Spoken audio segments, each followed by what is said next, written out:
আজকে শুক্রবার, তো ভাবলাম কি আজকে এমনি খিচুড়ি খাবো না বা সেদ্ধ ভাত খাবো না, একটু ডালিয়ার খিচুড়ি খেতে ইচ্ছা করলো, জানো তো। সেই জন্য মুগ ডালটাকে একটু ভেজে নিচ্ছি। আর ওদিকে আমার জন্য আমি একটু পটল, মানে এক টুকরো পটল আর একটু কুমড়ো আর আলু, এই হচ্ছে ভাজা আমার খিচুড়ির সাথে। আর ডালিয়ার খিচুড়িটা এক গাদা সবজি দিয়ে করব। ঝিঙে, আলু, ডাঁটা, মিষ্টি কুমড়ো, যা যা অল্প অল্প ছিল এক টুকরো করে নিয়ে নিয়েছি। একদম হেলদি খিচুড়ি বানাবো। তো এই দেখো ডালিয়াটাও নিয়ে এসেছি, এটা দিয়ে আজকে খিচুড়ি বানিয়ে খাবো। তো একঘেয়ে তো শুক্রবারটা আমি কি খাবো, একটু ঘুরিয়ে ফিরিয়ে খাই। ওদের তো আলাদা রান্না হয়েছে। তো চল এবার ভাজাগুলো একে একে করে নিই।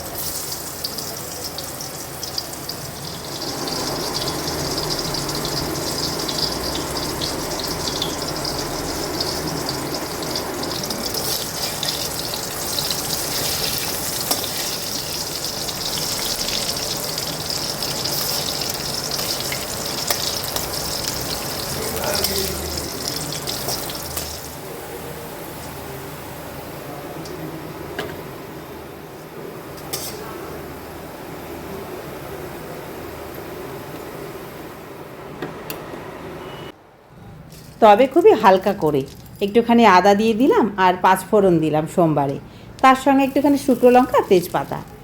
আর যেহেতু আজকে শুক্রবার, টমেটো তো পড়বে না, কোনো গরম মশলাও পড়বে না, হালকাভাবেই করবো।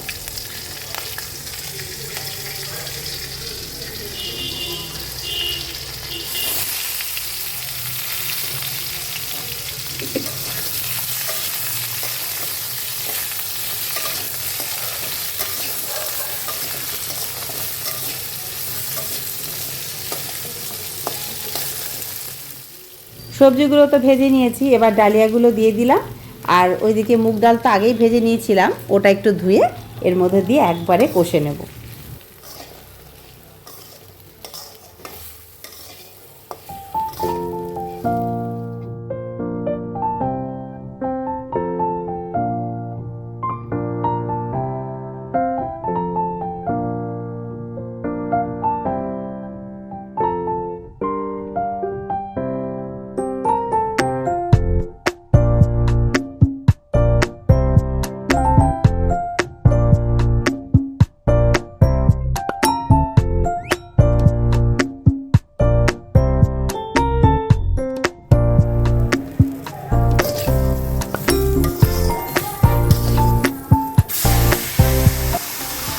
পরিমাণ মতো জল দিয়ে ঢেকে দেবো, একদম সিমে করে, ধীরে ধীরে হবে।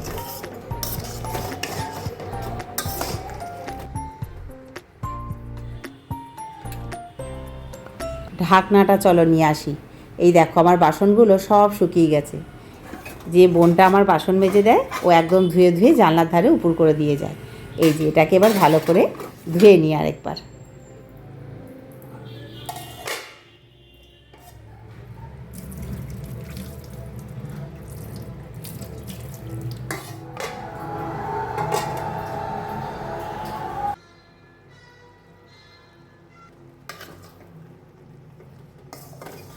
ডালিয়ার খিচুড়ি তো আমার একদম হয়ে গেছে। এবার একটুখানি মিষ্টি দেবো, নইলে না ভালো লাগবে না, সবজি দেওয়া তো। একটু মিষ্টি দেবো আর একটুখানি ঘি দিয়ে দেবো, একটুখানি না, প্রায় 1.5 চামচ মতো ঘি দিয়েছি আমি। কারণ ঘিয়ের ওপরেই তো স্বাদটা নির্ভর করবে, আর তো কিছুই সেরম পড়লো না, জিরে আর একটু আদা দিয়েই তো করলাম। তো চলো এবার খেতে দেবো ওদেরকে, দিয়ে পরে আমি খাবো।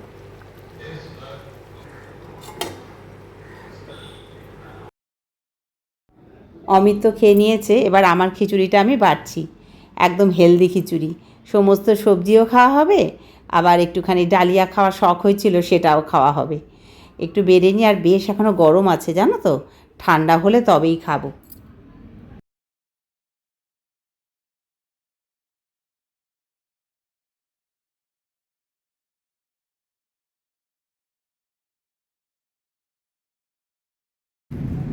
শুভ সন্ধ্যা। সারাদিনের কি কি করলাম, কি কি খেলাম, সবই তো তোমার সঙ্গে শেয়ার করলাম। বেরিয়েছিলাম দোকানে, আর দেখি এত জোরে হাওয়া উঠেছে, ঝড় উঠেছে, এসেছি। আর এখন দেখছি বৃষ্টি পড়ছে, বেশ মেঘ করেছে, ভীষণ বিদ্যুৎ চমকাচ্ছে, আর বৃষ্টি পড়ছে। ভাগ্যিস মানে খুব বেশি দূরে যায়নি আর কি। একটুখানি তো না বেরোলে হয় না, কিছু কেনাকাটা থাকে, তো সেগুলো করে রাখি বিকেলবেলাতেই। আর প্রত্যেক দিন না এই গরমে বেরোতেও ইচ্ছা করে না। ঐশ্বর্য অনেক বলে মা চলো কোথা থেকে ঘুরে আসি, কিন্তু এই গরমের জন্য আমি বেরোতেই চাই না। আর এখন এত ঝড় উঠেছে যে কি বলবো।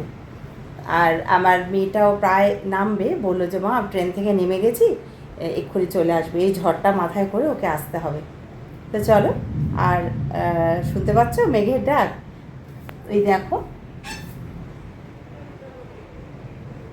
বুঝতে পারছো কিনা জানি না। তো জানলাটা খুলতে পারছি না, এত ঝড় হচ্ছে বাইরে, আর ধুলো তো আছেই। তো আর মেয়েটাও অঙ্কিতাও বললো যে মা আমি ট্রেন থেকে নেমে গেছি, কিন্তু এত ঝড় উঠেছে যে আমি স্টেশনে দাঁড়িয়ে রয়েছি। এই একটা ভয় লাগে আর কি, ছেলেমেয়েরা যখন বাড়িতে না ফেরে, যতক্ষণ না ফিরছে আর কি, আমাদের মায়েদের কিন্তু চিন্তা শেষ থাকে, তাই না বলো? তো যাই হোক, আজকের ভিডিওটা আমি তাহলে এখানেই শেষ করি। তোমরা খুব ভালো থেকো আর এভাবেই আমার সঙ্গে থেকো। চলো টাটা।